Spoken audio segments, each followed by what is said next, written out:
एक fraud call आया और मैंने बिना कुछ सोचे समझे कॉल करने वाले के अकाउंट में 1 करोड़ युआन ट्रांसफर कर दिए। बाद में पुलिस ने बताया कि मेरे साथ स्कैम हो गया है, लेकिन मुझे बिल्कुल भी टेंशन नहीं हुई। लेकिन मेरा अमीर और हैंडसम रूममेट चुआंग ये सुनते ही घबरा गया। उसकी वजह भी साफ थी। पिछले जन्म में चुआंग ने चोरी छिपे मेरा ब्लैक कार्ड इस्तेमाल किया था। वह पूरी क्लास को एक ऑक्शन में ले गया था। सिर्फ अपनी शान दिखाने के लिए उसने स्काई लालटेन भी जलाई और ऑक्शन में बिना सोचे समझे बड़ी बड़ी बिड्स लगाता गया। उसने मेरे कार्ड से 10 करोड़ युआन से भी ज्यादा खर्च कर दिए। इस वजह से मेरे परिवार की कंपनी पैसों की भारी परेशानी में फंस गई और दिवालिया होने की नौबत आ गई। जब मुझे सच पता चला तो मैं चुआंग से जवाब मांगने गया, लेकिन उसने मेरी तरफ देखकर कहा, भाई बिफोन, सिर्फ इसलिए कि तुम्हारे परिवार की कंपनी बर्बाद हो गई इसका मतलब ये नहीं कि तुम मुझ पर झूठा इल्जाम लगा दो। मैं कुछ बोल पाता उससे पहले ही लियो रुवन आगे आई और बोली, जांग बिफोन, पैसे तो तुम खुद भी खूब उड़ाते हो, अब अपनी गलती चुआंग पर डाल रहे हो, तुम्हें शर्म आनी चाहिए। मेरे पास कोई और रास्ता नहीं था, इसलिए मैं बैंक से सबूत लेने चला गया। लेकिन उससे पहले कि मैं सबके सामने सच बता पाता, चुआंग ने जानबूझकर अपनी कार से मुझे टक्कर मार दी। मैं वहीं मर गया। लेकिन अगले ही पल जब मेरी आंख खुली तो मैं उसी दिन वापस आ चुका था जिस दिन चुआंग पूरी क्लास को ऑक्शन में ले जाने वाला था। तभी मेरे कानों में एक जानी पहचानी आवाज सुनाई दी, क्या कल सब फ्री हैं? मैं आप सबको ऑक्शन में लेकर चलता हूँ, वहाँ जो भी खरीदोगे उसका पूरा पेमेंट मेरे कार्ड से होगा। ये सुनते ही मुझे समझ आ गया कि मेरा दोबारा जन्म हो चुका है। मैं अभी यही सोच रहा था कि चुआंग मुस्कुराते हुए मेरे पास आया और बोला, भाई बिफोन, सुना है तुम्हारे पास उस ऑक्शन हाउस का वीआईपी कार्ड है, थोड़ी देर के लिए मुझे दे दो ताकि हम सब प्राइवेट रूम में बैठकर आराम से ऑक्शन देख सकें। उसकी बात सुनते ही मुझे पिछले जन्म की सारी बातें याद आ गईं। पिछली बार भी उसने वीआईपी कार्ड मांगने का बहाना बनाया था, लेकिन असल में उसने उसी मौके का फायदा उठाकर मेरे पापा का दिया हुआ ब्लैक कार्ड चुरा लिया था। उसी की वजह से हमारी कंपनी बर्बाद हुई। उसी ने मुझे मरवा दिया और बाद में पूरी क्लास के साथ मिलकर मेरे खिलाफ झूठ बोला। सबने मिलकर यह साबित कर दिया कि मैंने मुआवजा लेने के लिए खुद ही एक्सीडेंट कराया था। यह सब याद आते ही मेरा गुस्सा 7वें आसमान पर पहुंच गया। मैंने खुद को संभालते हुए कहा, मेरा कार्ड खो गया है, मैं तुम्हें नहीं दे सकता। लेकिन तभी लियो रुवन ने अचानक मेरा लुई विटॉन बैग छीन लिया। उसने बैग का सारा सामान नीचे गिरा दिया और मेरा वीआईपी कार्ड निकाल लिया। फिर उसने वह कार्ड चुआंग को देते हुए कहा, चुआंग ये लो, अब तुम इसका इस्तेमाल कर सकते हो। चुआंग मुस्कुराकर बोला, सिस्टर रुआन, आप मेरे लिए हमेशा इतना करती हैं। फिर लियो रुवन मेरी तरफ देखकर बोली, जंग बिफोन, तुम कब से इतने बड़े झूठे बन गए? कार्ड तो तुम्हारे पास था, फिर झूठ क्यों बोला कि खो गया है? उसकी बात खत्म होते ही मैंने बिना 1 सेकंड सोचे उसके गाल पर जोरदार थप्पड़ मार दिया। इसके बाद मैंने तुरंत चुआंग के हाथ से अपना वीआईपी कार्ड वापस छीन लिया। मैंने गुस्से में कहा, लियो रुवन, मेरी चीजों को हाथ लगाने का हक किसने दिया तुम्हें? थप्पड़ पड़ते ही उसकी आंखें फटी की फटी रह गईं। उसे यकीन ही नहीं हो रहा था कि मैंने सच में उसे मार दिया। वह गुस्से से चिल्लाई, जांग बिफोन, क्या तुम पागल हो गए हो? मेरी हिम्मत कैसे हुई तुम्हें मारने की? मैं हल्की मुस्कान के साथ बोला, मार दिया, अब क्या कर लोगी? तभी चुआंग बीच में आ गया और मासूम बनते हुए बोला, भाई बिफोन, गलती मेरी है, अगर गुस्सा है तो मुझ पर निकालिए, मेरी वजह से सिस्टर रुवन पर नाराज मत होइए। उन दोनों को साथ देखकर मुझे सिर्फ नफरत महसूस हो रही थी। तभी एक क्लासमेट बोला, जंग, तुमने हद कर दी, चुआंग को मारने का तुम्हें कोई हक नहीं है। मैंने जवाब दिया, तुम्हें सुनाई नहीं देता, उसने खुद ही ये सब अपने ऊपर लिया है। दूसरा लड़का बोला, जांग बिफोन, तुम बहुत ज्यादा कर रहे हो, बिना वजह किसी पर हाथ कैसे उठा सकते हो? चुआंग ने सिर झुकाकर कहा, मुझे माफ कर दीजिए, सारी गलती मेरी है, भाई बिफोन को कुछ मत कहिए, सिस्टर रुआन और मैं बिल्कुल बेगुनाह हैं, वह तो मुझे सिर्फ अपने छोटे भाई की तरह मानती है। उसकी बात सुनकर एक और स्टूडेंट बोला, चुआंग, तुम सच में बहुत अच्छे इंसान हो, लोग तुम्हें परेशान कर रहे हैं, फिर भी तुम सारी गलती अपने ऊपर ले रहे हो। मैं बस उन्हें घूरता रहा, गुस्से से मेरे हाथ कांप रहे थे। तभी लियो रुवन बोली, जांग बिफोन, ये स्कूल है, यहाँ तुम्हारी बदतमीजी नहीं चलेगी, अभी इसी वक्त अपना कार्ड चुआंग को दो और उससे माफी मांगो। अगर ऐसा नहीं किया तो आज से हमारा रिश्ता खत्म। मैं ऐसे लड़के के साथ नहीं रह सकती जो बदतमीज और गैर जिम्मेदार हो। मैंने बिना देर किए जवाब दिया, ठीक है, ब्रेकअप ही सही, अब तुम अपने प्यारे जूनियर के साथ रहो और उसी के साथ खुश रहना। चुआंग ने तुरंत घबराने का नाटक किया और बोला, भाई बिफोन, इतनी जल्दी फैसला मत लो, आप और सिस्टर रुआन 3 साल से साथ हो, इतनी आसानी से ब्रेकअप मत करो, नहीं तो लोग मुझे ही दोष देंगे। उसकी बात सुनकर मुझे हंसी आ गई। मुझे यकीन ही नहीं हो रहा था कि पिछले जन्म में मैं लियो रुवन जैसी लड़की से प्यार कर बैठा था। अभी चुआंग फिर बोला, भाई बिफोन, एक काम करो, बस इस बार अपना मेंबरशिप कार्ड मुझे दे दो, ऑक्शन में जो भी खरीदारी होगी उसके सारे रिवॉर्ड पॉइंट्स तुम्हारे कार्ड में जुड़ेंगे, बाद में उन्हीं पॉइंट से तुम अपना मेंबरशिप लेवल भी बढ़ा लेना, दोनों का फायदा होगा। ये सुनते ही लियो रुआन बोली, चुआंग, तुम सच में बहुत अच्छे हो, ये तुम्हारे साथ इतना बुरा बर्ताव कर रहा है, फिर भी तुम उसी का फायदा सोच रहे हो। फिर उसने मेरी तरफ देखकर कहा, जांग बिफोन, चुआंग अभी भी तुम्हारी भलाई की सोच रहा है, इतने एहसान फरामोश मत बनो। मैंने दोनों की तरफ देखा और कहा, थैंक्स, लेकिन मुझे तुम्हारी कोई मदद नहीं चाहिए। एक पल के लिए चुआंग के चेहरे का रंग बदल गया, लेकिन अगले ही पल वह फिर मुस्कुराने लगा। वह बोला, भाई बायफोन, मैं तो बस चाहता हूँ कि इस मौके पर पूरी क्लास और करीब आ जाए। ऑक्शन में सामान की शुरुआत ही हजारों लाखों युआन से होती है, अगर मैं तुम्हें कुछ गिफ्ट दे दूं तो तुम्हारा ही फायदा होगा, ऊपर से सारे रिवॉर्ड पॉइंट्स भी तुम्हारे कार्ड में आएंगे, इसलिए जिद मत करो और कार्ड दे दो। मैं हल्का सा हंसा और बोला, इतनी सी बात समझ नहीं आ रही, मैं पहले पहले ही कह चुका हूँ कि मुझे तुम्हारी कोई मदद नहीं चाहिए और मैं अपना कार्ड किसी को भी नहीं दूंगा। अगले ही पल चुआंग ने आंखों में आंसू लाने का नाटक किया और पूरी क्लास से बोला, दोस्तों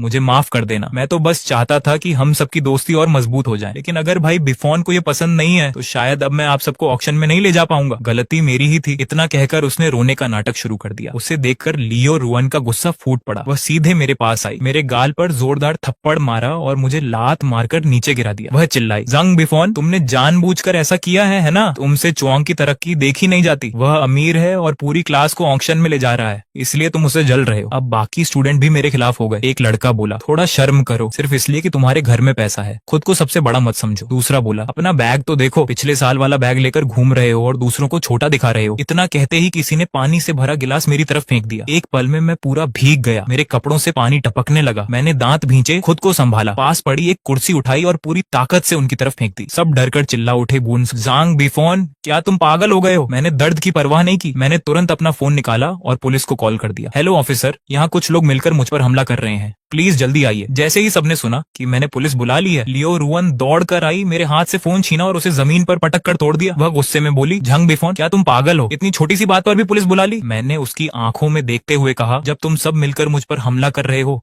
तो पुलिस क्यों नहीं बुलाऊंगा? वह फिर मुझे मारने के लिए आगे बढ़ी। मैंने सख्त आवाज में कहा, एक बार और हाथ लगाकर देखो, तुम्हारा हर थप्पड़ और हर चोट तुम्हारे खिलाफ सबूत बनेगी। करीब 10 मिनट बाद पुलिस आ गई। शोर सुनकर स्कूल के टीचर भी वहां पहुंच गए। पुलिस और टीचर्स ने मिलकर मामला शांत कराया। तब मैंने कहा, अगर तुम सब मुझे 1000 युआन कॉम्पेंसेशन दे दो तो मैं यही मामला खत्म कर दूंगा। पुलिस को भी मेरी बात ठीक लगी, लेकिन पूरी क्लास गुस्से में मुझे गालियां देने लगी। मैंने शांत होकर कहा, या तो अभी यही मामला खत्म कर लो या फिर कोर्ट में चलते हैं, वहां तुम सबके खिलाफ केस भी बनेगा, फैसला तुम्हारा है। ये सुनते ही सबकी बोलती बंद हो गई। आखिर में सबने मन मारकर 1000 युआन मेरे अकाउंट में ट्रांसफर कर दिए। मेरे लिए 1000 युआन कोई बड़ी बात नहीं थी, लेकिन उनके लिए ये आधे महीने के खर्च के बराबर था। उन्हें परेशान देखकर मुझे अंदर से सुकून मिला। दर्द हो रहा है ना? पिछले जन्म का हिसाब मैं अब धीरे धीरे बराबर करूंगा। पुलिस के जाने के बाद मैंने अपना बिखरा हुआ सामान उठाया और कॉलेज के बाहर बने अपने घर चला गया। घर पहुंचकर मेरी नजर अपने ब्लैक कार्ड पर पड़ी। तभी मुझे पता चला कि कार्ड का नंबर गलत था। मैं यही सोच रहा था कि अब क्या करूं। तभी मेरे फोन पर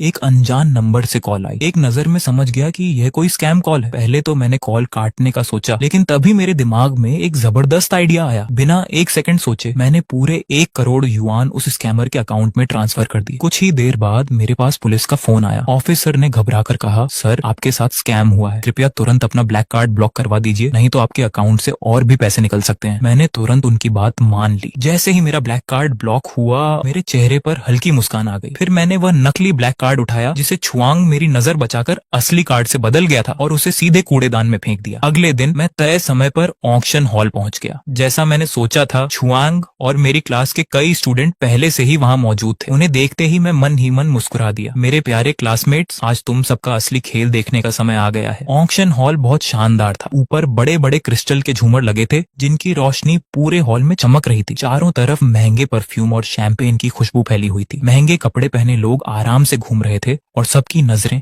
बार बार ऑक्शन स्टेज की तरफ जा रही थी। जैसे ही मैंने अंदर कदम रखा, मुझे महसूस हुआ कि कई लोग मुझे ही देख रहे हैं। दूसरी मंजिल पर बने वीआईपी रूम के बाहर चुआंग लियो रुआन के साथ खड़ा था। उनके आसपास वही लोग थे जिन्होंने पिछले जन्म में चुआंग का साथ देकर मेरी जिंदगी बर्बाद कर दी थी। जैसे ही चुआंग ने मुझे देखा, एक पल के लिए उसके चेहरे की मुस्कान गायब हो गई, लेकिन अगले ही पल उसने फिर मासूम बनने का नाटक शुरू कर दिया। हाँ, उसकी आंखों में छिपी चालाकी मुझसे छिप नहीं सकी। उधर लियो रुआन उसका हाथ पकड़े खड़ी थी। मुझे देखते ही वह ताने मारते हुए बोली, कुछ लोग अपनी औकात से बड़े सपने देखते हैं, खुद तो वीआईपी कार्ड नहीं ले पाए, फिर भी यहाँ चले आए। क्या इन्हें पता भी है कि ये कैसी जगह है? हर कोई यहाँ आने लायक नहीं होता। इतना सुनते ही एक लड़का बोला, बिल्कुल सही कहा सिस्टर रुआन, इसी को देख लो, पहले आपको और जूनियर चुआंग को मारा और अब यहाँ भी पहुंच गए। सच में इसकी शर्म तो खत्म ही हो चुकी है। मैं बस हल्का सा मुस्कुराया और उनकी किसी बात का जवाब नहीं दिया। मैं जाकर हॉल के एक शांत कोने में बैठ गया। पिछले जन्म में यही वह जगह थी जहाँ चुआंग मेरे चोरी किए हुए ब्लैक कार्ड से लगातार खरीदारी कर रहा था, सिर्फ लोगों को अपनी अमीरी दिखाने के लिए। वह एक से बढ़कर एक महंगी और बेकार चीजें खरीदता जा रहा था और आखिर में उसी की वजह से मेरे परिवार की कंपनी बर्बाद हो गई थी। लेकिन इस बार मैं सिर्फ यह देखना चाहता था कि मेरे असली ब्लैक कार्ड के बिना उसकी यह अमीरी कितनी देर टिकती है। कुछ ही देर बाद ऑक्शन शुरू हो गया। एक स्मार्ट सूट पहने ऑक्शनियर स्टेज पर आया। उसने मुस्कुराकर सबका स्वागत किया और पहली चीज सबके सामने रखी। पहली चीज एक पुरानी लैंडस्केप पेंटिंग है। इसकी शुरुआती बिड 5 लाख युआन होगी और अगली बिड कम से कम 50,000 युआन ज्यादा होगी। अब ऑक्शन शुरू होता है। उसकी बात खत्म होते ही किसी ने तुरंत अपना बिड पैडल उठा दिया। 6 लाख युआन। जैसा मुझे पहले से पता था, च्वांग ने भी बिना देर किए अपना पैडल उठा दिया। उसे देखकर उसके आसपास बैठे स्टूडेंट खुश होकर चिल्लाने लगे, वाह जूनियर च्वांग कमाल है, शुरुआत में ही 6 लाख युआन की बिड लगा दी। लियो रुआन के चेहरे पर भी गर्व साफ दिखाई दे रहा था। वह च्वांग का हाथ ऐसे पकड़े हुई थी जैसे वह पेंटिंग उसी ने जीती हो, और मैं आराम से शैंपेन की एक चुस्की लेते हुए पूरा तमाशा देख रहा था। च्वांग आज पूरी दुनिया को अपनी अमीरी दिखाने के मूड में था। वह लगातार बिड बढ़ाता गया और आखिर में 8,50,000 युआन में वह पेंटिंग खरीद ली। पेंटिंग जीतने के बाद उसने जानबूझकर मेरी तरफ देखा। उसकी आंखों में घमंड साफ दिख रहा था, लेकिन मैंने सिर्फ हल्की सी मुस्कान दी। उसे मेरे चेहरे पर जलन देखने की उम्मीद थी, लेकिन उसे कुछ भी नहीं मिला। मेरे शांत रहने से वह खुद ही उलझन में पड़ गया। शायद उसे लगा था कि पिछले जन्म की तरह मैं गुस्से और जलन से अपना आपा खो दूंगा, लेकिन इस बार ऐसा कुछ नहीं होने वाला था। ऑक्शन आगे बढ़ता रहा। एक के बाद एक महंगी चीजें स्टेज पर आती रहीं और च्वांग बिना सोचे हर चीज पर बिड लगाता गया। टैंग डायनेस्टी के ब्रॉन्ज मिरर से लेकर मिंग डायनेस्टी के रेयर पोर्सलेन तक लगभग हर कीमती चीज वही खरीद रहा था। हर बिड के साथ उसका कॉन्फिडेंस और बढ़ता जा रहा था और उसके आसपास बैठे लोग लगातार उसकी तारीफ कर रहे थे। एक लड़का बोला, वाह जूनियर च्वांग कमाल कर दिया, अब तक आप 3 चीजें खरीद चुके हैं, उनकी कुल कीमत लगभग 30 लाख युआन हो गई है। दूसरा लड़का बोला, जूनियर च्वांग सिर्फ हैंडसम और अच्छे इंसान ही नहीं बल्कि बहुत अमीर भी हैं। सच में आप तो परफेक्ट इंसान हैं। चारों तरफ से मिल रही तारीफ सुनकर च्वांग का घमंड और बढ़ गया। उसके चेहरे से साफ पता चल रहा था कि उसे लगने लगा था आज पूरी दुनिया उसी की है। लियो रुआन के चेहरे पर भी बड़ी सी मुस्कान थी। वह बार बार च्वांग के कान में कुछ फुसफुसा रही थी। दोनों को देखकर साफ पता चल रहा था कि उनके बीच रिश्ता अब काफी आगे बढ़ चुका है। मैंने अपनी घड़ी देखी और मन ही मन कहा, बस अब सही समय आ गया है। मैंने अपना फोन निकाला और एक नंबर मिलाया। कॉल उठते ही मैंने कहा, हेलो, क्या ये बैंक का रिस्क कंट्रोल डिपार्टमेंट है? मुझे एक अकाउंट की शिकायत करनी है। अकाउंट होल्डर का नाम च्वांग है। उसके अकाउंट से कुछ संदिग्ध ट्रांजैक्शंस हुई हैं। शक है कि किसी दूसरे का क्रेडिट कार्ड इस्तेमाल किया गया है। कृपया उसका अकाउंट तुरंत फ्रीज कर दीजिए। कॉल खत्म होते ही मेरे चेहरे पर हल्की सी मुस्कान आ गई। पिछले जन्म में च्वांग ने मेरे असली ब्लैक कार्ड से करोड़ों उड़ा दिए थे, लेकिन इस बार उसे अभी भी यही लग रहा था कि उसके पास मेरा असली ब्लैक कार्ड है। उसे क्या पता कि मैं वह कार्ड पहले ही बंद करवा चुका था और नया कार्ड बनवा चुका था। जो कार्ड उसके पास था वह सिर्फ एक नकली ब्लैक कार्ड था और वह भी मैंने जानबूझकर उसके लिए छोड़ा था। इतना ही नहीं, मैं पहले ही उसके बैंक अकाउंट की जानकारी निकलवा चुका था। उसके अपने अकाउंट में इतने पैसे थे ही नहीं, फिर भी वह बिना सोचे लगातार बिड लगा रहा था, क्योंकि उसे पूरा भरोसा था कि पेमेंट मेरे ब्लैक कार्ड से होगी। और हुआ भी बिल्कुल वैसा ही जैसा मैंने सोचा था। थोड़ी ही देर बाद मेरा बिछाया हुआ जाल काम कर गया। उसी समय जब च्वांग एक महंगे जेड पेंडेंट पर बिड लगाने वाला था, उसका फोन बज उठा। जैसे ही उसने कॉल उठाई, उसके चेहरे का रंग उड़ गया। वह घबरा कर बोला, क्या मेरा बैंक अकाउंट फ्रीज हो गया? ये कैसे हो सकता है? जरूर कोई गलती हुई है। फोन पर सामने वाला कुछ कहता रहा और च्वांग की घबराहट बढ़ती गई। वह जोर से बोला, मैंने कुछ भी चोरी नहीं की। फिर मेरा अकाउंट क्यों फ्रीज किया जा रहा है? प्लीज इसे तुरंत अनफ्रीज कीजिए। लेकिन बैंक अपनी बात पर अड़ा रहा। कॉल खत्म होते ही च्वांग धम्म से कुर्सी पर बैठ गया। उसका चेहरा पूरी तरह सफेद पड़ चुका था। उसके हाथ तक कांप रहे थे। ये देखकर लियो रुआन घबरा गई। उसने पूछा, च्वांग क्या हुआ? आखिर बात क्या है? च्वांग ने कांपती आवाज में कहा, मेरा बैंक अकाउंट फ्रीज कर दिया गया है। उनका कहना है कि मैं क्रेडिट कार्ड फ्रॉड के मामले में फंसा हुआ हूँ। ये सुनते ही लियो रुआन हैरान रह गई। वह बोली, क्या क्रेडिट कार्ड फ्रॉड? ये कैसे हो सकता है? जरूर कोई बड़ी गलती हुई है। च्वांग ने जल्दी से सिर हिलाया, नहीं, मैंने ऐसा कुछ नहीं किया। ये सब जांग बिफोन की चाल है। यही सब उसी ने किया है। इतना कहकर वह गुस्से में मेरी तरफ मुड़ा। उसने उंगली दिखाते हुए चिल्लाकर कहा, जांग बिफोन, क्या ये सब तुम्हारी वजह से हुआ है? क्या तुमने ही मेरी शिकायत की है? मैंने बिल्कुल शांत होकर उसकी तरफ देखा और मुस्कुराकर कहा, जूनियर च्वांग, बिना सबूत किसी पर इल्जाम लगाना अच्छी बात नहीं है। मैंने तुम्हारी कोई शिकायत नहीं की। हो सकता है बैंक को तुम्हारे किसी गलत काम की जानकारी मिल गई हो, इसलिए उन्होंने जांच शुरू की हो। मेरी बात सुनकर वह गुस्से से चिल्लाया, झूठ, मैंने कुछ गलत नहीं किया। मैंने तो सिर्फ तुम्हारा ब्लैक कार्ड इस्तेमाल किया था। मैंने कोई चोरी नहीं की। जैसे ही उसके मुंह से ये बात निकली, पूरा ऑक्शन हॉल एकदम शांत हो गया। हर कोई उसकी तरफ देखने लगा। सबके चेहरे पर हैरानी साफ दिखाई दे रही थी। भीड़ में किसी ने धीरे से कहा, क्या इसने जांग बिफोन का ब्लैक कार्ड इस्तेमाल किया था? तभी च्वांग को एहसास हुआ कि उससे बहुत बड़ी गलती हो गई है। वह जल्दी जल्दी बोला, नहीं, बात वैसी नहीं है, आप लोग गलत समझ रहे हैं। जांग बिफोन ने अपनी मर्जी से मुझे कार्ड दिया था। मैं हंस पड़ा। फिर उसकी आंखों में देखकर बोला, अपनी मर्जी से? च्वांग, जरा भी शर्म नहीं आती? मैंने तुम्हें अपना कार्ड कब दिया था? मैंने तो साफ मना किया था कि मैं अपना कार्ड किसी को नहीं दूंगा। तुम और लियो रुआन ने मिलकर मेरा कार्ड जबरदस्ती छीना था। अब उसे मेरी मर्जी कैसे बता रहे हो? च्वांग पूरी तरह घबरा गया। वह जल्दी जल्दी बोला, नहीं, मेरी बात सुनिए, जांग बिफोन कार्ड नहीं देना चाहता था, लेकिन मैं तो सिर्फ पूरी क्लास को ऑक्शन में लाना चाहता था। वह बहुत स्वार्थी था, इसलिए इसीलिए हम उसकी बात पूरी भी नहीं हुई थी कि मैंने बीच में ही रोक दिया। इसीलिए तुम लोगों ने मेरा कार्ड छीन लिया और मेरे साथ मारपीट भी की। फिर मैंने लियो रुआन की तरफ देखा। लियो रुआन, क्या तुम भूल गई कि स्कूल में तुमने मुझे थप्पड़ मारा था और फिर लात मारकर मुझे नीचे गिरा दिया था? इसके बाद मैंने बाकी क्लास की तरफ देखा और तुम लोग क्या भूल गए कि तुम सबने मुझ पर पानी फेंका था, सबके सामने मेरी बेइज्जती की थी। अब च्वांग का अकाउंट फ्रीज हो गया तो सारी गलती मेरे ऊपर डाल रहे हो। मेरी बात सुनते ही स्कूल वाली घटना सबको याद आ गई। कई स्टूडेंट शर्म से सिर झुकाकर खड़े हो गए। उन्हें भी पता था कि उस दिन उन्होंने हद से ज्यादा गलत किया था। मामला बिगड़ता देखकर ऑक्शनर तुरंत आगे आया। वह दोनों पक्षों को शांत कराकर मामला संभालने की कोशिश करने लगा। ऑक्शनर आगे आया और शांत आवाज में बोला, सर, मैडम, क्या आप लोग आगे बिडिंग जारी रखेंगे? अगर पेमेंट नहीं हो सकती तो अभी जो आइटम्स आपने जीती हैं उनकी दोबारा ऑक्शन करनी पड़ेगी। तभी च्वांग को अपनी हालत का एहसास हुआ। अब तक वह जिन चीजों पर बिड जीत चुका था उनकी कुल कीमत 53 लाख युआन से भी ज्यादा थी। अगर वह पेमेंट नहीं कर पाया तो सिर्फ सारी चीजें वापस नहीं जाएंगी बल्कि उसे भारी पेनल्टी भी भरनी पड़ेगी। उसका चेहरा पूरी तरह उतर गया। वह हकलाते हुए बोला, मेरे पास पैसे नहीं है, मेरा बैंक अकाउंट फ्रीज हो चुका है, मैं पेमेंट नहीं कर सकता। यह सुनते ही ऑक्शनियर का चेहरा सख्त हो गया। वह बोला, सर, इसे मैलिशियस बिडिंग माना जाएगा। हमारे ऑक्शन हाउस के नियमों के मुताबिक अगर कोई बिड जीतकर पेमेंट नहीं करता तो उसे कुल रकम का 20% पेनल्टी देना पड़ता है। आपने कुल 53 लाख युआन की बिड्स जीती है। इस हिसाब से आपको 10,60,000 युआन पेनल्टी भरनी होगी। कृपया तुरंत पेमेंट कीजिए। ये सुनते ही च्वांग के पैरों तले जमीन खिसक गई। वह घबराकर बोला, 10,60,000 युआन? मेरे पास इतने पैसे नहीं है, सच में नहीं है। तभी लियो रुआन जल्दी से आगे आई और बोली, मिस्टर ऑक्शनियर, क्या इस बार थोड़ा समझौता नहीं हो सकता? उसने जानबूझकर ऐसा नहीं किया, बस गलती से ये सब हो गया। लेकिन ऑक्शनियर बिल्कुल नहीं माना। उसने साफ कहा, नियम सबके लिए बराबर है। अगर हर कोई बिड जीतकर पेमेंट से मना कर दे तो हमारा ऑक्शन हाउस कैसे चलेगा? या तो तुरंत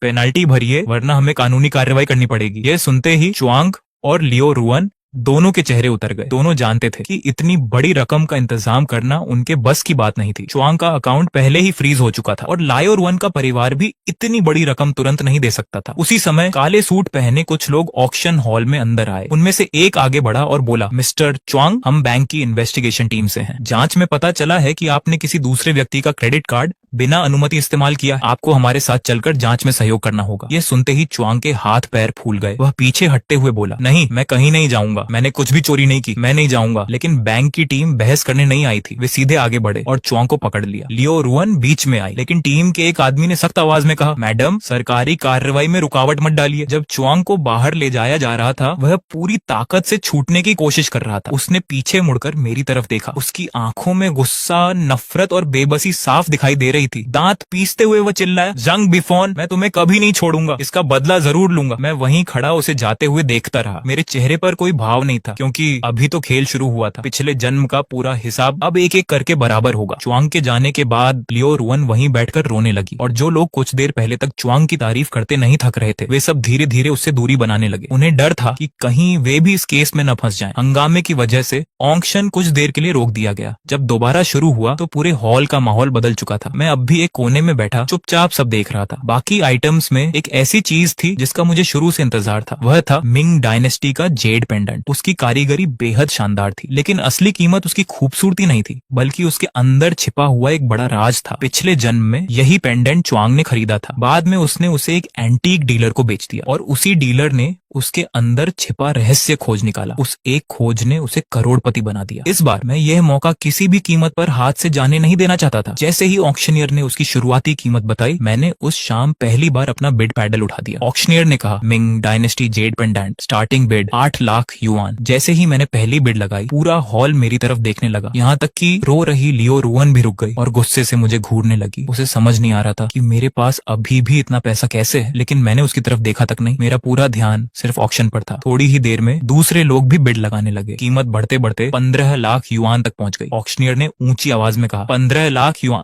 15 लाख युआन 2। तभी एक महंगा सूट पहने अधेड़ उम्र के आदमी ने धीरे से अपना पैडल उठा दिया। उसे देखते ही पूरा ऑक्शन हॉल हैरान रह गया। वह थे मिस्टर वोंग, शहर के सबसे मशहूर एंटीक डीलर्स में से एक। पिछले जन्म में इन्होंने ही च्वांग से ये जेड पेंडेंट खरीदा था और सबसे पहले उसके अंदर छिपे रहस्य का पता लगाया था। ऑक्शनियर की आवाज पूरे हॉल में गूंज उठी। मिस्टर वोंग की तरफ से 20 लाख युआन की बिड, क्या इससे ज्यादा कोई बिड लगाएगा? मैंने गहरी सांस ली और पूरे कॉन्फिडेंस के साथ फिर से अपना बिड पैडल उठा दिया। 25 लाख युआन। मेरी बिड लगते ही पूरे हॉल में हलचल मच गई। जेड पेंडेंट की कीमत अब उसकी असली कीमत से भी काफी ऊपर पहुंच चुकी थी। मैंने हल्का सा मुस्कुराते हुए सामने बैठे मिस्टर वोंग की तरफ देखा। मैं उन्हें पिछले जन्म से अच्छी तरह जानता था। पूरा हॉल मेरी तरफ देखने लगा। किसी ने भी नहीं सोचा था कि मैं इतनी बड़ी बिड लगाऊंगा। यहाँ तक कि मिस्टर वोंग भी कुछ सेकंड के लिए हैरान रह गए। उन्होंने मेरी तरफ गौर से देखा। शायद उन्हें उम्मीद नहीं थी कि कोई इस पेंडेंट के लिए उनसे मुकाबला करेगा। ऑक्शनियर फिर बोला, 25 लाख युआन 1, 25 लाख युआन 2, क्या कोई इससे ज्यादा बिड लगाएगा? मिस्टर वोंग कुछ देर तक सोचते रहे। उनके चेहरे से साफ लग रहा था कि वह फैसला नहीं कर पा रहे थे। उन्हें भी पता था कि इस जेड पेंडेंट में कोई बड़ा राज छिपा है, लेकिन अब कीमत उनकी उम्मीद से काफी ऊपर जा चुकी थी। आखिरकार उन्होंने धीरे से सिर हिलाया और अपना पैडल नीचे रख दिया। ऑक्शनियर ने हथौड़ा बजाते हुए कहा, 25 लाख युआन 3 सोल्ड। बधाई हो मिस्टर जैंग, आपने मिंग डायनेस्टी का फीनिक्स जेड पेंडेंट जीत लिया है। हथौड़े की आवाजें सुनते ही मैंने राहत की सांस ली। मेरे चेहरे पर हल्की मुस्कान आ गई। यही वह जेड पेंडेंट था जिसके लिए मैं यहाँ आया था। पेमेंट करने के बाद मैंने पेंडेंट को अपने हाथों में उठाया। जेड बिल्कुल चिकना था और उसे छूते ही हल्की गर्माहट महसूस हो रही थी। उस पर बना फीनिक्स इतना खूबसूरत था मानो अभी उड़ जाएगा। सच में ये एक अनमोल खजाना था। लेकिन सबसे खास बात मुझे भी महसूस हो रहा था कि इसके अंदर कोई बड़ा राज छिपा है। हालांकि अभी उसे देखने का सही समय नहीं था। मैंने पेंडेंट संभाल कर रखा और हॉल से बाहर निकलने लगा। तभी लियो रुअन दौड़ती हुई मेरे सामने आकर खड़ी हो गई। उसकी आंखें गुस्से से लाल थीं। वह चिल्लाकर बोली, जांग बेफोन, यहीं रुक जाओ। ये सब तुम्हारी वजह से हुआ है। आज चोंग की जो हालत हुई है उसका जिम्मेदार सिर्फ तुम हो। तुम बहुत घटिया इंसान हो। मैंने शांत होकर कहा, लियो रुअन, ड्रामा करना बंद करो। चुआंग की ये हालत उसके अपने लालच की वजह से हुई है। अगर उसने मेरा ब्लैक कार्ड नहीं चुराया होता और लोगों के सामने अमीरी दिखाने की कोशिश नहीं की होती तो आज ये दिन कभी नहीं आता। लियो रुअन जोर जोर से सिर हिलाने लगी। वह बोली, नहीं, अगर तुम उसकी शिकायत नहीं करते तो उसका अकाउंट फ्रीज नहीं होता। बैंक वाले उसे पकड़कर भी नहीं ले जाते। तुमने जानबूझकर उसकी जिंदगी बर्बाद की है। मैंने उसकी आंखों में देखकर कहा, हाँ, मैंने जानबूझकर किया। तो क्या पिछले जन्म में तुम दोनों ने मिलकर मेरा ब्लैक कार्ड खाली कर दिया था, मेरी कंपनी बर्बाद कर दी थी और आखिर में मुझे कार से मार दिया था। उसका बदला लेना तो मैंने अभी शुरू भी नहीं किया है। अभी तो सिर्फ उसका अकाउंट फ्रीज हुआ है। ये तो सिर्फ शुरुआत है। असली हिसाब अभी बाकी है। आज के बाद मैं तुम दोनों से एक एक चीज का हिसाब लूंगा। मेरी बातें सुनते ही लाइयो रुअन का चेहरा सफेद पड़ गया। वह डरते हुए एक कदम पीछे हट गई। कांपती आवाज में बोली, तुम करना क्या चाहते हो? मेरे होंठों पर हल्की मुस्कान आ गई। मैंने धीरे से कहा, मैं सिर्फ इतना चाहता हूँ कि तुम दोनों वही दर्द महसूस करो जो पिछले जन्म में मैंने सहा था। लियो रुअन, अब तुम्हारी बारी भी आने वाली है। इतना कहकर मैंने उसे हल्का सा हटाया और बिना पीछे देखे वहां से निकल गया। वह वहीं खड़ी रह गई, पूरी तरह डरी हुई। ऑक्शन हाउस से निकलने के बाद मैं सीधे घर नहीं गया। मैं एक प्राइवेट डिटेक्टिव एजेंसी पहुंचा। पिछले जन्म में मरते समय तक मुझे ये समझ नहीं आया था कि चुआंग और लियो रुअन ने मेरे साथ ऐसा क्यों किया, लेकिन इस बार मैं पूरी सच्चाई जानना चाहता था। मैं पता लगाना चाहता था कि क्या उनके पीछे कोई और भी है और उनका असली मकसद क्या है। एजेंसी के अंदर जाते ही एक अधेड़ उम्र का डिटेक्टिव मेरे पास आया। वह मुस्कुरा कर बोला, सर, मैं आपकी क्या मदद कर सकता हूँ? मैं उसके सामने बैठ गया और कहा, मुझे 2 लोगों की पूरी इन्वेस्टिगेशन करवानी है। उनके नाम है चुआंग और लियो रुअन। दोनों यूनिवर्सिटी के स्टूडेंट हैं। मुझे उनके परिवार की पूरी जानकारी चाहिए, उनके रिश्ते, हाल की एक्टिविटीज, वे किन लोगों के कांटेक्ट में हैं और उनके बारे में हर छोटी बड़ी जानकारी। इसके अलावा मुझे ये भी पता करना है कि चुआंग की कोई बुरी आदत है या नहीं, या फिर उस पर किसी का कोई कर्ज है। डिटेक्टिव ने सिर हिलाकर कहा, कोई दिक्कत नहीं सर। क्या आपकी कोई और रिक्वायरमेंट है? मैंने गंभीर आवाज में कहा, मुझे रिपोर्ट जितनी जल्दी हो सके चाहिए और ध्यान रहे एक भी जानकारी छूटनी नहीं चाहिए। पैसों की चिंता मत कीजिए, मुझे सिर्फ सही और पूरी जानकारी चाहिए। डिटेक्टिव ने भरोसे के साथ कहा, समझ गया सर, 3 दिन के अंदर आपकी पूरी रिपोर्ट तैयार होगी। मैंने उन्हें दोनों की बेसिक डिटेल्स और अपना कॉन्टैक्ट नंबर दिया और वहां से निकल आया। अगले कुछ दिनों तक मैं डिटेक्टिव की रिपोर्ट का इंतजार करता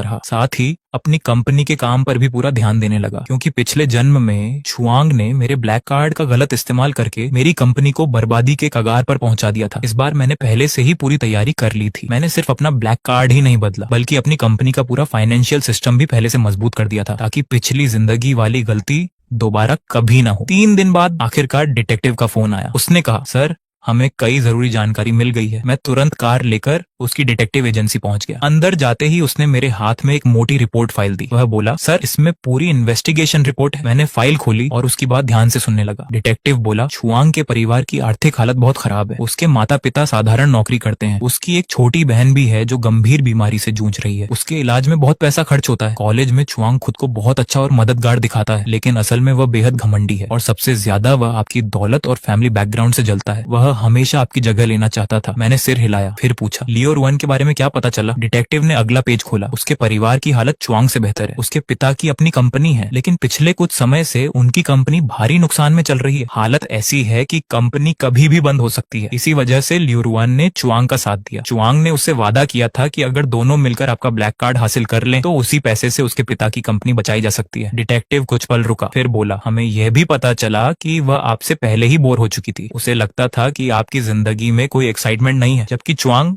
मीठी मीठी बातें करके उसे अपने करीब ले आया। इसीलिए जब उसने आपके खिलाफ साजिश का प्लान बताया तो लियो रुआन ने बिना ज्यादा सोचे हाँ कर दी। यह सुनकर मैं हल्का सा हंसा, लेकिन उस हंसी में सिर्फ कड़वाहट थी। मैंने कहा, तो यही पूरी सच्चाई थी। एक ने जलन में और दूसरी ने लालच में। इतनी छोटी सोच के लिए दोनों ने मेरी पूरी जिंदगी बर्बाद कर दी। डिटेक्टिव ने आगे कहा, सर एक और बड़ी बात है, च्वांग सिर्फ आपसे जलता ही नहीं था, उस पर भारी ऑनलाइन गैम्बलिंग डेट भी है। वह ऑनलाइन गैम्बलिंग में 5 लाख युआन से ज्यादा हार चुका है। अब कर्ज देने वाले लोग लगातार उस पर दबाव बना रहे हैं। अगर उसने जल्दी पैसे नहीं लौटाए तो वे उसके परिवार को भी नहीं छोड़ेंगे। यही वजह थी कि वह किसी भी कीमत पर आपका ब्लैक कार्ड चाहता था। मेरी आंखें सिकुड़ गईं। जुए का कर्ज? डिटेक्टिव ने सिर हिलाया। हाँ, और एक बात, उसका उठना बैठना इलाके के एक गैंग लीडर ब्रदर हु के साथ है। ब्रदर हु सूद पर पैसे देने और कर्ज वसूलने का काम करता है। च्वांग का कर्ज भी उसी के पास है। मैंने पूछा, क्या ब्रदर हु का कोई बड़ा बैकग्राउंड है? डिटेक्टिव बोला, अभी पूरी जानकारी नहीं मिली, लेकिन वह कई सालों से इस शहर में एक्टिव है। उसके बड़े बड़े लोगों से संबंध है और लोग उसे बहुत खतरनाक मानते हैं। अब च्वांग के बैंक अकाउंट पहले ही फ्रीज हो चुके हैं। उसके खिलाफ इन्वेस्टिगेशन भी चल रही है। ऐसी हालत में उसके पास कर्ज चुकाने का कोई तरीका नहीं बचा। मुझे लगता है ब्रदर हु बहुत जल्द उसे ढूंढने निकल पड़ेगा। मेरे चेहरे पर मुस्कान आ गई। मैं धीरे से बोला, बहुत बढ़िया, अब मेरा काम और आसान हो गया। मैंने डिटेक्टिव का धन्यवाद किया, रिपोर्ट उठाई और वहां से निकल गया। अब मेरे सामने पूरी सच्चाई थी। इसके पीछे कोई मास्टरमाइंड नहीं था, कोई बड़ी साजिश भी नहीं थी। बस च्वांग और लियो रुआन ने अपने स्वार्थ के लिए मेरे साथ धोखा किया था और अब उनसे हर चीज का हिसाब लेने का समय आ गया था। सबसे पहला नंबर था च्वांग। उस पर 5 लाख युआन से ज्यादा का गैम्बलिंग डेट था। उसके बैंक अकाउंट पहले ही फ्रीज हो चुके थे। ऊपर से उसके खिलाफ इन्वेस्टिगेशन भी चल रही थी। ऐसी हालत में वह अपना कर्ज कभी नहीं चुका सकता था और ब्रदर हु जैसे लोग कर्ज कभी नहीं छोड़ते। मुझे सिर्फ किस्मत को थोड़ा सा धक्का देना था। मैंने अपने एक पुराने दोस्त से कांटेक्ट किया। उसके अंडरवर्ल्ड में अच्छे कनेक्शंस थे। मैंने उसे च्वांग के कर्ज की पूरी जानकारी दी और कहा, यह खबर ब्रदर हु तक पहुंचा दो। उसे बता दो कि च्वांग के बैंक अकाउंट फ्रीज हो चुके हैं। उसके पास अब एक भी पैसा नहीं बचा। उस पर दूसरे के क्रेडिट कार्ड के गलत इस्तेमाल की इन्वेस्टिगेशन चल रही है और वह कभी भी जेल जा सकता है। मेरे दोस्त ने तुरंत हाँ कर दी। मुझे पूरा भरोसा था कि जैसे ही ब्रदर हु को यह खबर मिलेगी वह बिना देर के च्वांग तक पहुंच जाएगा। उस समय तक च्वांग पहले ही अंदर से टूट चुका होगा और जब ऊपर से ब्रदर हु का दबाव पड़ेगा तो वह पूरी तरह बिखर जाएगा। अब बारी थी लियो रुआन की। उसकी सबसे बड़ी कमजोरी थी उसके पिता की कंपनी। वह च्वांग का साथ सिर्फ इसलिए दे रही थी क्योंकि उसे उम्मीद थी कि च्वांग उनके बिजनेस को बचा लेगा, लेकिन अब च्वांग खुद बर्बाद हो चुका था। उसकी आखिरी उम्मीद भी खत्म हो गई थी। मैंने फैसला कर लिया, अब उसके पिता की कंपनी भी बचेगी नहीं। मैं चाहता था कि जो लड़की हमेशा ऐशो आराम में रही वह भी एक दिन सब कुछ खो दे, ठीक वैसे ही जैसे पिछले जन्म में मैंने खोया था। मैंने अपने लोगों से उसके पिता की कंपनी की पूरी जानकारी निकलवाई। पता चला कि उनका बिजनेस कंस्ट्रक्शन मटेरियल्स का था, लेकिन बढ़ते कंपटीशन, गलत मैनेजमेंट और कमजोर कैश फ्लो की वजह से कंपनी पहले ही बर्बादी के किनारे पहुंच चुकी थी। मैंने इसी कमजोरी का फायदा उठाया। मैंने उन बड़ी कंपनीज और क्लाइंट से बात की जो लायो रुआन के पिता की कंपनी के साथ काम करते थे। मैंने उन्हें बताया कि उनकी कंपनी की आर्थिक हालत ठीक नहीं है। फिर मैंने अपनी कंपनी की तरफ से उनसे कहा, हम आपको इससे बेहतर प्राइस और बेहतर सर्विस देंगे। साथ ही मैंने कई बैंक से भी बात की। मैंने उन्हें सलाह दी कि वे लोन देने के नियम और सख्त करें और पुराने लोन की वसूली जल्दी शुरू करें। इसका असर बहुत जल्दी दिखने लगा। एक एक करके उनकी कंपनी के बड़े क्लाइंट्स ने कॉन्ट्रैक्ट खत्म कर दिया और मेरी कंपनी के साथ जुड़ गए। उधर बैंक्स ने भी अपना लोन वापस मांगना शुरू कर दिया। जो कंपनी पहले से ही मुश्किल में थी वह इतना दबाव नहीं झेल सकी। कुछ ही दिनों बाद खबर आ गई, लायो रुआन के पिता की कंपनी आधिकारिक तौर पर बैंकरप्ट हो गई। लोन न चुका पाने की वजह से बैंक्स ने उन पर केस कर दिया। उनकी कंपनी जब्त कर ली गई और कर्ज चुकाने के लिए उनका घर और गाड़ियां भी ऑक्शन में बेच दी गई। सिर्फ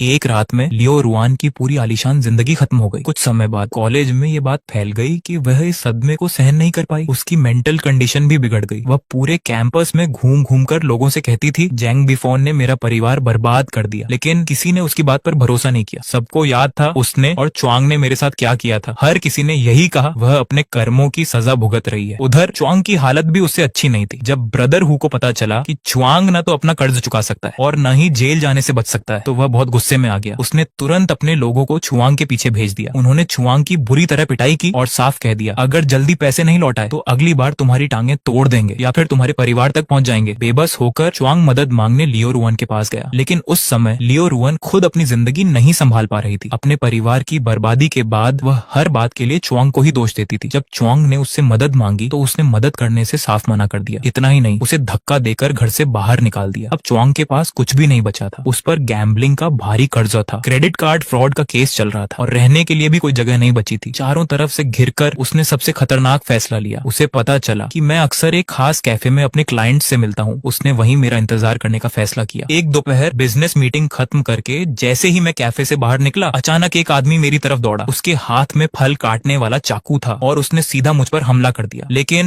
मुझे पहले से अंदाजा था कि च्वांग बदला लेने की कोशिश करेगा। मैं तुरंत एक तरफ हट गया और हमला बचा लिया। ध्यान से देखा तो वह च्वांग ही था। उसके बाल बिखरे हुए थे, कपड़े फटे और गंदे थे, आंखें लाल थीं, चेहरा गुस्से और नफरत से भरा हुआ था। वह चिल्लाया, जैंग बीफोन, मैं तुझे जान से मार दूंगा। इतना कहकर वह फिर चाकू लेकर मेरी तरफ दौड़ा। मैंने उसका दूसरा हमला भी आसानी से बचा लिया और एक जोरदार मुक्का उसके चेहरे पर मार दिया। वह सीधे जमीन पर गिर पड़ा। काफी कोशिश के बाद वह फिर खड़ा हुआ, गुस्से से कांपते हुए बोला, मेरी ये हालत तेरी वजह से हुई है, मैं तुझे नहीं छोड़ूंगा। मैंने शांत आवाज में कहा, मुझे मारोगे? अब भी तुम्हें लगता है कि तुम ऐसा कर सकते हो? तुम पर मेरा कर्ज है, ब्रदरहुड का कर्ज है, बैंक का कर्ज है और अब तुमने मुझ पर जानलेवा हमला भी कर दिया। तुम्हारे अपराधों में एक और जुर्म जुड़ गया। अब तुम्हारा फैसला सिर्फ कानून करेगा। इतने में दूर से पुलिस सायरन की आवाज सुनाई दी। असल में मुझे पहले से शक था कि च्वांग मुझ पर हमला कर सकता है, इसलिए मैंने पहले ही पुलिस को जानकारी दे दी थी कि कैफे के आसपास निगरानी रखें। कुछ ही सेकंड में कई पुलिस ऑफिसर्स वहां पहुंच गए। उन्होंने तुरंत च्वांग को पकड़ लिया, उसके हाथों में हथकड़ी लगाई और पुलिस वैन की तरफ ले जाने लगे। लेकिन वह फिर भी छूटने की कोशिश करता रहा, बार बार मेरी तरफ देखकर चिल्लाता रहा, जैंग बिफोन, अगर मैं मरकर भूत भी बन गया तब भी तुझे नहीं छोड़ूंगा। मैंने बिना कुछ कहे उसे पुलिस के साथ जाते हुए देखा। मेरे मन में जरा भी दया नहीं थी। आज वह जिस हालत में था उसका जिम्मेदार सिर्फ वही था। अगर वह लालच, जलन और दिखावे में अंधा न हुआ होता, अगर उसने कानून न तोड़ा होता, अगर उसने अपने फायदे के लिए दूसरों से धोखा न किया होता, तो आज उसकी जिंदगी ऐसी नहीं होती। उसके जाने के बाद पुलिस ने मुझसे पूरी घटना के बारे में पूछा। मैंने उन्हें सारी बात बताई और अपने पास मौजूद सभी सबूत दे दिए। पुलिस ने कहा, कानून के मुताबिक कार्रवाई होगी और च्वांग को उसके हर अपराध की सजा मिलेगी। सारी फॉर्मेलिटीज पूरी होने के बाद मैं आखिरकार अपने घर लौट आया। अब तक च्वांग और लियो रुआन दोनों अपने किए की सजा पा चुके थे। आखिरकार च्वांग को credit card fraud, fake bidding,